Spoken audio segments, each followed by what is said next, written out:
How do experts treat geographic atrophy, or GA, secondary to AMD? Explore clinical reasoning and real world considerations that guide retina specialists. Here are their insights, reflecting on personal experience and the evolving approach to GA treatment in modern ophthalmology practice. This episode is brought to you by New Retina Radio and sponsored by Apellis Pharmaceuticals Inc., which is responsible for its content and compensated the speakers for their time.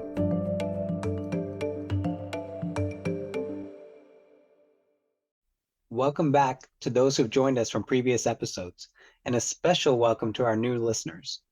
I'm Dr. Nemo Patel, an assistant professor of ophthalmology at Harvard Medical School and a vitreoretinal surgeon at the Retina Service at Mass Eye and Ear. I'm also the director of pediatric retina surgery at Boston Children's Hospital.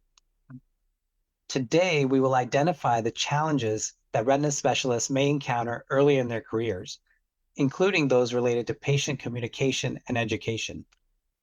I'm glad to be joined by Dr. Sam Meinecker from Tyler Retina Consultants. Happy to be here. I'm also happy to be joined by Dr. Haas Alkerson from Retina Consultants of Texas. Thank you both. Thanks for having me, Nemo. Sam, early in your practice, what is one thing that's really stood out for you when speaking to patients who are newly diagnosed with a retinal disease? One of the most important things is developing a rapport with the patient. By openly discussing the risk of therapies, we can help patients make informed decisions. I also wish I had appreciated sooner how valuable it is to consult with colleagues when deciding on the best treatment plan for my patients. Yeah, I agree. When you're in training, you have your attending and a little bit of a safety net. The learning doesn't stop, but the safety net goes away once you go into practice. So it's important to be honest with patients and to communicate with them in very simple terms without using too much medical jargon and really meet them where they are.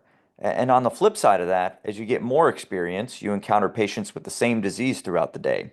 So I think it's important in that case to remind yourself that this may be the first time your patient is hearing about their diagnosis. So make sure that you're taking the time that the patient deserves and look at it from their perspective. That is great advice. Did you develop your communication skills through practice, or were there also some educational resources that you used when you first started?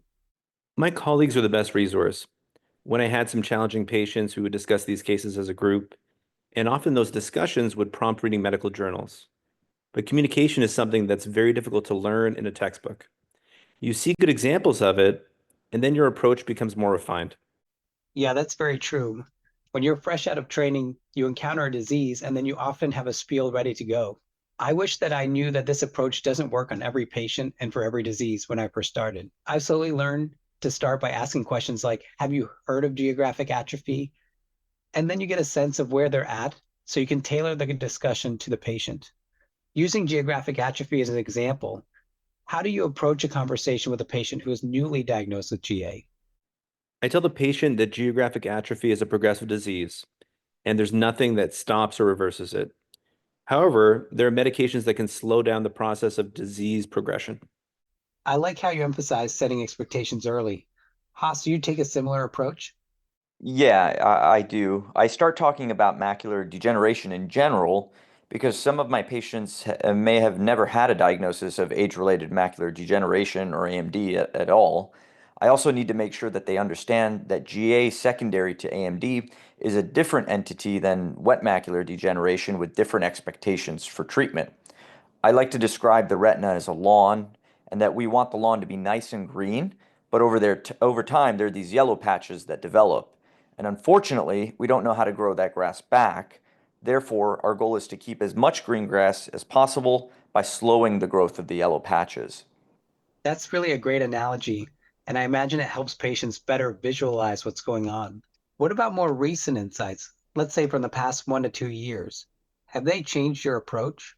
Yeah, definitely. So when Syfovre first came out, I reviewed the data from the two pivotal phase 3 trials, Oaks and Derby, where after 2 years, Syfovre slowed GA lesion growth versus sham by 22% and 18% monthly, and by 18% and 17% every other month, respectively.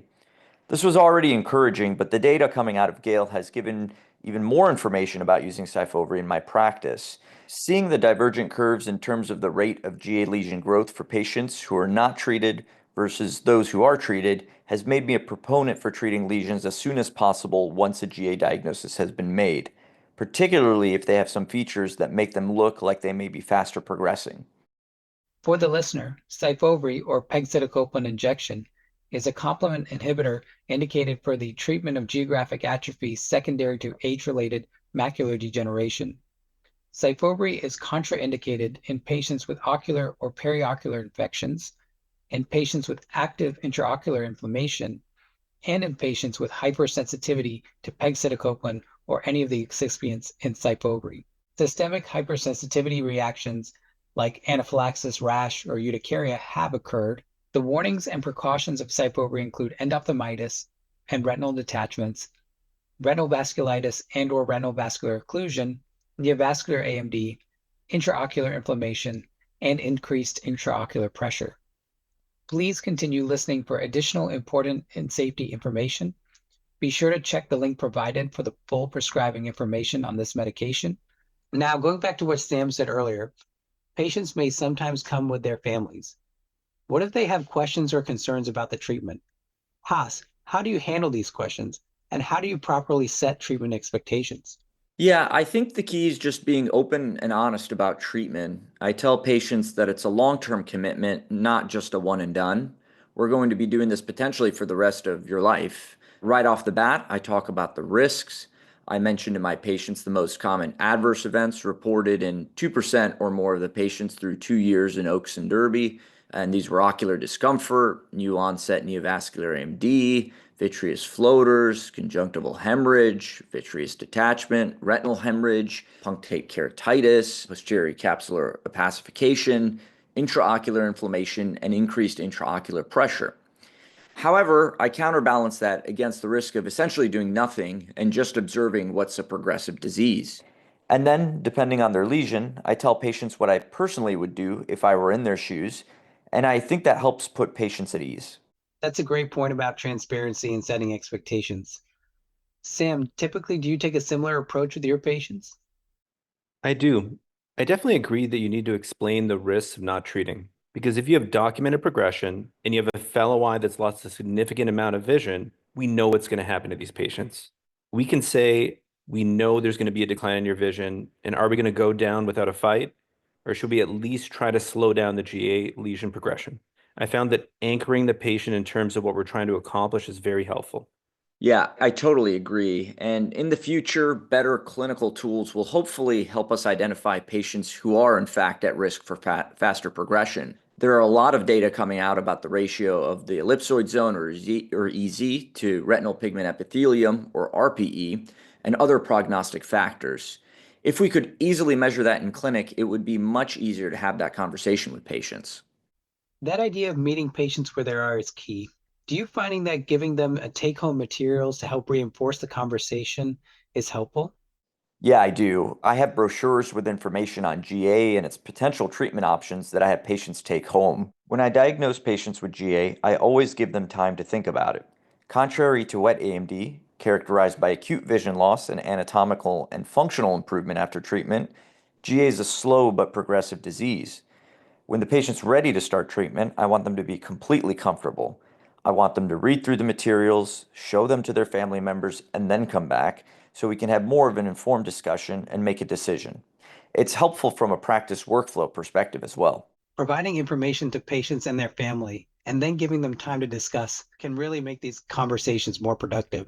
I'll also add that these type of discussions and including the patient's family helps develop more trust. And with the more trust that we establish, I think the easier the conversations get. Speaking of building trust, Sam, do you have any specific strategies or techniques that you find effective in establishing that connection with your patients? I think we've all felt like we were falling behind schedule in clinic. And when the patient senses your interaction is rushed, that puts some distance between you and them in terms of the therapeutic relationship. I try to break down that barrier as much as possible. It's almost like a Chinese finger trap. The more you try to get away, the harder it is. But if you lean in, you realize that these interactions are actually quite brief. And in the end, you end up building a much stronger connection with the patient. So for me, I always make eye contact with the patient. When I'm in the room, they are the priority. I always shake hands, introduce myself to everyone, and then I examine their eyes.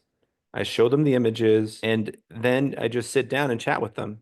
At the end, I'll ask, do you have any questions? And there are actually some patients who tell me, I've never had a doctor ask me that before. I just want to make sure that the chief complaint, the reason for referral, is always answered. And often when I'm diagnosing GA, it's not the reason for referral or the chief complaint. It's actually something that I'm catching in the patient. And it's almost like a separate conversation, like a third conversation we need to have. But I think if you take the time in that first visit, then all the subsequent interactions can be much more efficient. I really like that point about leaning in and taking more time on the first visit. Haas, what about you? How do you build trust with your patients? Well, I definitely echo that, what Sam said. I think that this is a skill that develops when you do slow down. The way we have our practice set up, we have a technician or a scribe who is doing the documentation in the room. So the only time I'm touching the computer or interacting with it is when I'm going over some imaging results with the patient. I'm giving my time to the patient themselves. I also ask my patients at the end if they have any questions, especially if they're a new patient. I really think it's an investment in your relationship with them. If they then decide to come back for treatment later on, your relationship with them will evolve, but you only get one chance to make that first impression. And then the last thing I'll say is, specifically for GA, always involve family members in the conversation, especially if they're accompanying the patient to their appointment. Yeah, that's a really effective way to personalize the interaction and develop rapport with your patients. You both mentioned earlier that you show patients their own images. Haas, can you tell us more about that? Yeah, so I show them their images, either autofluorescence or near infrared from the optical coherence tomography or OCT. And then if they have any historical imaging, you can demonstrate progression to them. Now, you don't need to be a retina specialist to see if that black area on the retina is growing larger. It's not a good thing. And especially in an asymptomatic or a mildly symptomatic patient, you can impart the importance of slowing its progression to the fovea. So I always point out, this right here is where you're getting most of your central vision from, and that usually hits the point home for them. When I show the images, I typically say, here's a normal retina. There's a little dip in the center where your central vision is. All the lines should be straight. But here, there are little bumps underneath the retina that come from aging. Sometimes when both eyes have stuff going on, it's helpful to have a normal image. And so you can either do like an internet search, but sometimes patients can't see far enough to see the screen. And so in our clinic, we have printed out laminated normal retinal OCT images. That's a great idea. You both mentioned teamwork and communication, which brings me to another point. How do you involve your technicians and other staff when it comes to patient care in your practice? How do you make sure that they're also well prepared, particularly with treatments for GA like Syfovre? Yeah, we review our images in a central workstation outside of the exam rooms. So if there's an interesting finding, I try to point it out to the technicians. And we're very lucky to work with motivated and interested individuals. And I think the more you put into their education, the better it is for patients as well. In many cases, the technicians are able to spend way more time with patients than we can. So if the patient ends up needing treatment down the road, the technician is going to be the one prepping them and taking this extra time with them. So I really think it's helpful for them to have a sense of the disease broadly, but also of that particular patient's context. And I think that's what differentiates ophthalmology and retina from a lot of other specialties. We have these longitudinal relationships with our patients. I want my staff to take ownership of every interaction. I want them to be able to develop relationships with patients. And then every 6 months, I'll do a little update on retinal diseases, particularly for my new staff, so that when they're talking to patients, they know what they're talking about. And it also reinforces to the patient that this is a well-run practice and that we're taking great care of them. For you and your staff, have there been any logistical challenges that have emerged as you've implemented GA therapies into your practice? One of the toughest ones is when patients can't afford their medications. I think as doctors, none of us like to have those financial conversations, even though obviously it's a very important part for the patient. We just want to be able to treat all patients with GA secondary to AMD who need it. Another thing that I've noticed is that when patients have both geographic atrophy and wet macular degeneration, they need a lot of treatments over the course of a couple months.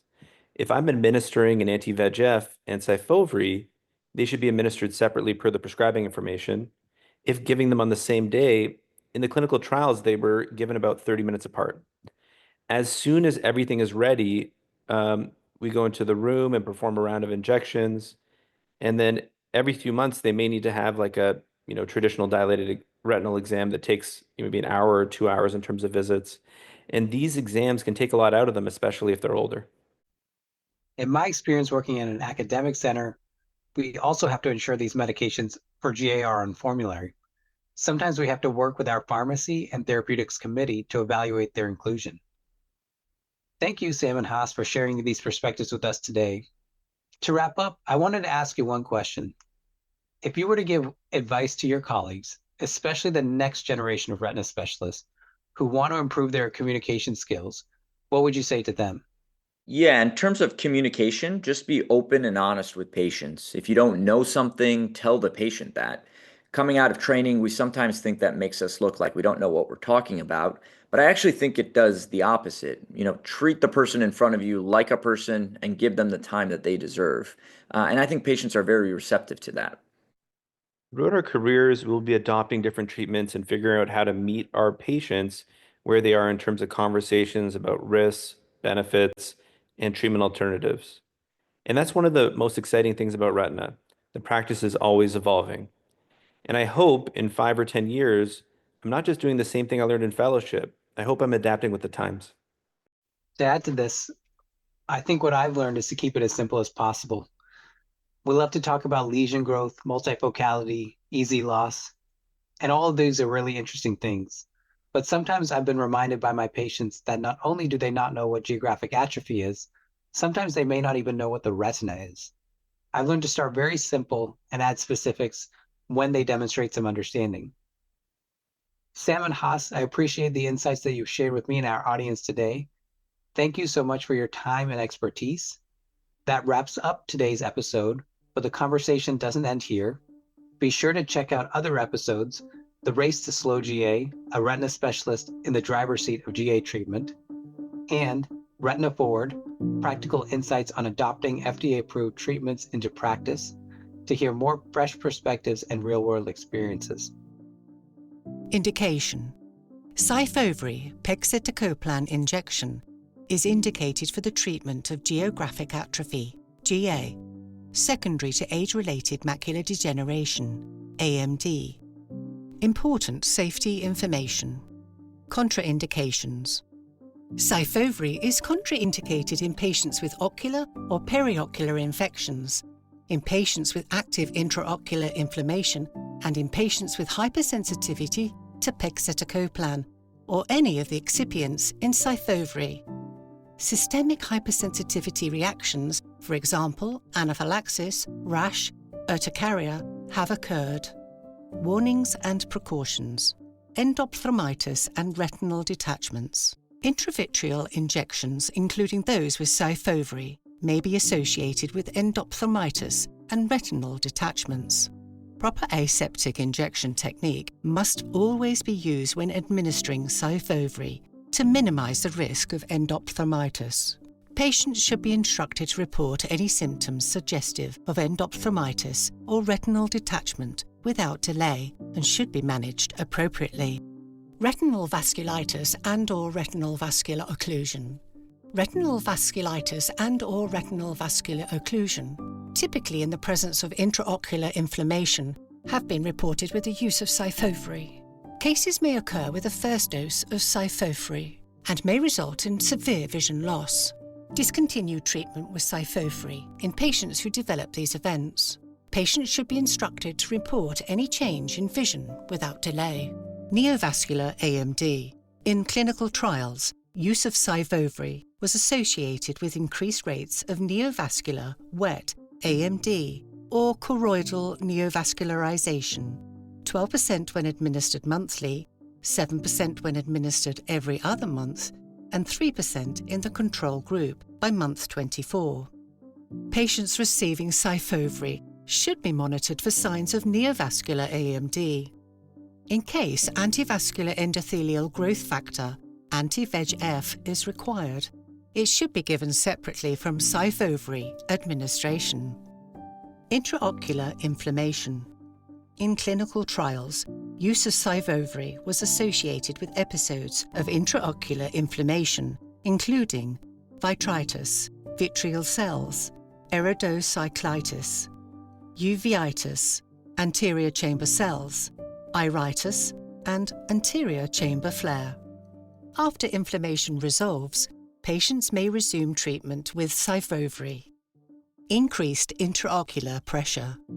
Acute increase in IOP may occur within minutes of any intravitreal injection, including with Syfovre. Perfusion of the optic nerve head should be monitored following the injection and managed as needed. Adverse reactions. Most common adverse reactions, incidence greater than or equal to 5%, are ocular discomfort, neovascular age-related macular degeneration, vitreous floaters, conjunctival hemorrhage. Please see accompanying full prescribing information, also available on syfovreecp.com.